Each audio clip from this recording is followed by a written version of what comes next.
Hello, स्वागत है आपका एक और नई वीडियो में। ईपीएफओ ने 19 तारीख को एक और नया सर्कुलर जारी किया है जिसका सब्जेक्ट है part payment of PF final settlement. ये वाला सर्कुलर जारी किया था। उसके बाद कई सारी यूट्यूब पे वीडियो बनाई है लोगों ने कि ये सर्कुलर जारी हो गया है, अब कभी भी क्लेम आपका रिजेक्ट नहीं होगा, बहुत बड़ा अपडेट है। लेकिन ऐसा कुछ नहीं है। इसके आने के बाद ज़्यादा कुछ नहीं बदला है। पीएफ ऑफिसर को बस 2 कंडीशन दी गई है कि इन कंडीशन में आपको क्लेम रिजेक्ट नहीं करने हैं, क्योंकि बहुत सारी ऐसी कंडीशन है जिसमें अभी भी क्लेम रिजेक्ट होंगे। तो आज की इस वीडियो में हम जानेंगे कि कौन-कौन सी कंडीशन में आप क्लेम रिजेक्ट नहीं होंगे और कौन-कौन सी ऐसी चीज़ें हैं जिसको पीएफ ऑफिस ने मिस किया है और उसे इस सर्कुलर में डालना चाहिए था ताकि ज़्यादा से ज़्यादा लोगों को फ़ायदा पहुँच सके। ये मैं सही से आपको इसलिए बता पाऊँगा क्योंकि मैं पिछले 6 सालों से पीएफ विथड्रॉल का काम कर रहा हूँ। डेली मैं फॉर्म भरता हूँ, डेली मेरे को ऐसी समस्या आती है, इसीलिए मेरे को पता है कि इस सर्कुलर में क्या-क्या चीज़ मिस है। जो यूट्यूब पे वीडियो बनाते हैं, सर्कुलर आ जाता है, उसके ऊपर वीडियो बना दी, उनको कुछ नहीं पता है, उनको बस सर्कुलर देखा, वीडियो बना दी, बात खत्म।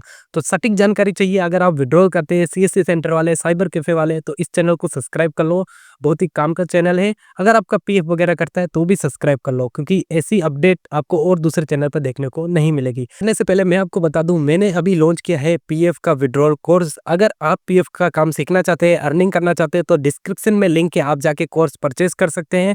पूरी डिटेल एक वीडियो बनाई है ये वाली, इसमें आप देख सकते हो। और मुझसे कोई काम कराना चाहते हो तो ये व्हाट्सअप नंबर दे रखे हैं, स्क्रीन पे शो हो रहे होंगे, आप उस पे मुझे मैसेज कर सकते हो। बढ़ते हैं वीडियो की तरफ। देखिए, ईपीएफओ ने 19 सितंबर को ये सर्कुलर जारी किया है जिसका सब्जेक्ट था part payment withdrawal of final settlement. इस सर्कुलर में पीएफ ऑफिस ये कहना चाहता है कि हम आपको 2 कंडीशन दे रहे हैं, अगर इन 2 कंडीशन किसी भी मेंबर की मैच होती है तो उनका क्लेम अब रिजेक्ट मत करो, उनका क्लेम सेटल कर दो। तो वो 2 कंडीशन क्या है? वो 2 कंडीशन ये है, आपको स्क्रीन पे दिख रही होगी। पहली कंडीशन है short non remittance of contribution, यानी अगर आपकी कंपनी ने किसी मंथ का पैसा जमा नहीं कराया है, कम पैसा जमा कराया है, तो उस केस में आपका क्लेम रिजेक्ट नहीं किया जाए। यानी मान लीजिए किसी की सर्विस पूरे 2 साल की है, 2020 से लेके 2022 तक की सर्विस है, ठीक है? और मान लीजिए 2021 में मार्च, अप्रैल, मई का पैसा जमा नहीं हुआ है। पहले पीएफ ऑफिस क्लेम रिजेक्ट कर देता था, रिजेक्शन में लिखता था contribution not received wages month और मंथ का नाम लिख देता था, ठीक है? तो पीएफ ऑफिस के इस सर्कुलर के बाद अब कहा गया है कि अगर कोई कंपनी आपका पैसा किसी मंथ का जमा नहीं कराती है, तो जो भी पैसा जमा है वो एक बार आप दे दीजिए, बाकी का जो पैसा आएगा उसको बाद में हम देख लेंगे। तो ये काफ़ी अच्छा अपडेट है, ये जो पॉइंट डाला है इन्होंने बहुत ही अच्छा डाला है। पहले ये क्लेम रिजेक्ट होते थे, सेक्शन में लिखता contribution not received wages month और मंथ का नाम लिख देता था, ठीक है? तो पीएफ ऑफिस के इस सर्कुलर के बाद अब कहा गया है कि अगर कोई कंपनी आपका पैसा किसी मंथ का जमा नहीं कराती है, तो जो भी पैसा जमा है वो एक बार आप दे दीजिए, बाकी का जो पैसा आएगा उसको बाद में हम देख लेंगे। तो ये काफ़ी अच्छा अपडेट है, ये जो पॉइंट डाला है इन्होंने बहुत ही अच्छा डाला है। पहले ये क्लेम रिजेक्ट होते थे, कंपनी से क्लेरिफिकेशन लेटर मंगवाते थे या फिर कंट्रीब्यूशन जमा करवाते थे और जमा करती थी कंपनी तो पूछते थे बाद में क्यों जमा कराया, तो बहुत सारी दिक्कत होती थी। इस सर्कुलर के आने के बाद जो फंसा हुआ पैसा है, जो बाकी का पैसा है वो तो मिल जाएगा। तो ये काफ़ी अच्छा अपडेट है। और दूसरा पॉइंट क्या है? दूसरा इन्होंने लिख रखा है non transfer of previous PF account past accumulation, यानी पहले मेंबर क्या करते हैं और अभी भी करते हैं, जिनको नॉलेज नहीं होती है वो क्या करते हैं, अपना पीएफ का पैसा निकाल लेते हैं और बाद में उनका ट्रांसफर होकर पैसा आता है। इस कंडीशन में पहले क्या होता था, क्लेम रिजेक्ट कर देते थे कई ऑफिसर और कई ऑफिसर पास कर देते, इसमें 50-50 चांस था। इन केस में मैं क्या करता था, ग्रीवेंस लगाता था, ये सेकंड वाले केस में, और ग्रीवेंस से ये क्लेम सेटल हो जाते थे, लेकिन अपनी एक मेहनत हो जाती थी ग्रीवेंस वगैरह लगाने की। लेकिन इस सर्कुलर के आने के बाद अब कहा गया है कि अगर किसी का ट्रांसफर बाद में आता है तो आपको क्लेम सेटल करना होगा। तो ये थी 2 कंडीशन जिसमें आपका क्लेम रिजेक्ट नहीं होगा। और ऐसा नहीं है कि क्लेम रिजेक्ट नहीं होगा।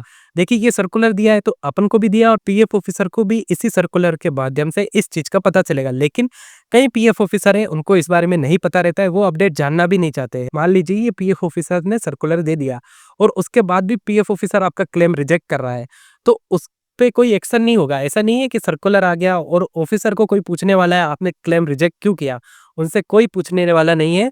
इस सर्कुलर का आने का मतलब ये है, अगर आपका पीएफ ऑफिसर आपका क्लेम रिजेक्ट करता है इन 2 कंडीशन से, तो आप ग्रीवेंस लगा सकते हैं, उसमें ये सर्कुलर डाल सकते हैं, इसकी पीडीएफ लगा सकते हैं कि ये सर्कुलर आया था, इसमें साफ-साफ लिखा है, बाद में ट्रांसफर आया है तो सेटल करोगे, किसी महीने का जमा नहीं है तो सेटल करोगे। तो उस केस में आपका ये सेटल कर देंगे सर्कुलर को देखते हुए। तो ऐसा नहीं है कि सर्कुलर आ गया बस मजे हो गए, सारे क्लेम सेटल हो गए, ऐसा नहीं, ये 2 कंडीशन ही है। अब मैंने वीडियो में शुरू में बताया था कुछ ऐसी कंडीशन है जिसको पीएफ ऑफिसर नहीं जोड़ा है, वो जोड़ना चाहिए था, उसके बारे में हम बात कर लेते हैं। देखो, सबसे पहली कंडीशन है extra month contribution by employer. कभी-कभी क्या होता है, किसी मेंबर की डेट ऑफ एग्जिट है मान लीजिए दिसंबर 2024, लेकिन कंपनी जनवरी का भी पैसा जमा करा देती है, फरवरी का भी जमा करा देती है, 2-3 महीने एक्स्ट्रा जमा करा देती है। उस केस में पीएफ ऑफिस क्लेम रिजेक्ट कर देता है, या तो क्लेरिफिकेशन लेकर आओ या फिर जॉइंट डिक्लेरेशन पे डेट ऑफ एग्जिट अपडेट करो। आपको पता है दोनों केस में बहुत टाइम लगता है, जॉइंट डिक्लेरेशन आजकल ऑनलाइन हो गया है, फिर भी कंपनी अप्रूव करेगी, उसके बाद अप्रूव होता है डेट ऑफ एग्जिट भी, तो इसमें काफ़ी ज़्यादा टाइम लगता है। पीएफ ऑफिस को ये चीज़ भी इंक्लूड करनी चाहिए थी, अगर एम्प्लॉयर डेट ऑफ एग्जिट के बाद भी पैसा जमा कर रहा है, तो जितना पैसा जमा है, जहाँ तक का जमा है, वो पैसा तो दे, वो चीज़ इन्होंने इंक्लूड नहीं की, जो कि सही बात नहीं है। उसके बाद है एनसीपी डेज नॉट अपडेटेड। अब क्या होता है, कई बार पीएफ के क्लेम रिजेक्ट कर दिए जाते हैं, एनसीपी डेज नॉट अपडेटेड। इस केस में भी पीएफ मेंबर को छूट देनी चाहिए थी कि जितना पैसा जमा है एक बार उतना दे दीजिए, उसके बाद ये अपडेट वगैरह का काम करता होता रहेगा, लेकिन ये भी अपडेट उन्होंने दिया नहीं है।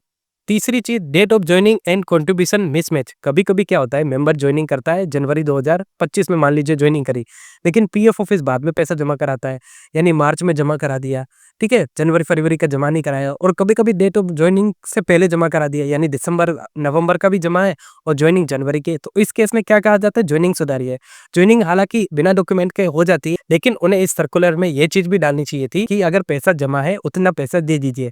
मेरा इस वीडियो का सार ये है कि उन्हें सर्कुलर निकाला था, अच्छी चीज़ है। उन्हें बस ये कहना चाहिए था, अगर मेंबर के अकाउंट में पीएफ में पैसा जमा है, तो जितना पैसा जमा है उतना दीजिए, और बाकी का अगर बाद में आता है, ये चीज़ होती है, कोई गड़बड़ होती है, तो वो बाद में देखा जाएगा, उसको बाद में सुधारा जाएगा, लेकिन जितना जो पैसा है वो तो एक बार दीजिए। इस सर्कुलर में यही कहा गया है, लेकिन सिर्फ 2 कंडीशन में कहा गया है, 3 कंडीशन छोड़ दी, जिस पर पीएफ ऑफिस को ध्यान देना चाहिए था। तो बस ये थी आज की वीडियो। जैसा कि मैंने आपको बताया कि मैं आपको बिल्कुल परफेक्ट जानकारी दूंगा, वो मैंने दी है। चैनल को अभी तक सब्सक्राइब नहीं किया है तो कर लीजिए, इसे ही इंपॉर्टेंट अपडेट मैं लाता रहता हूँ। मिलते हैं अगली वीडियो में, तब तक के लिए बाय।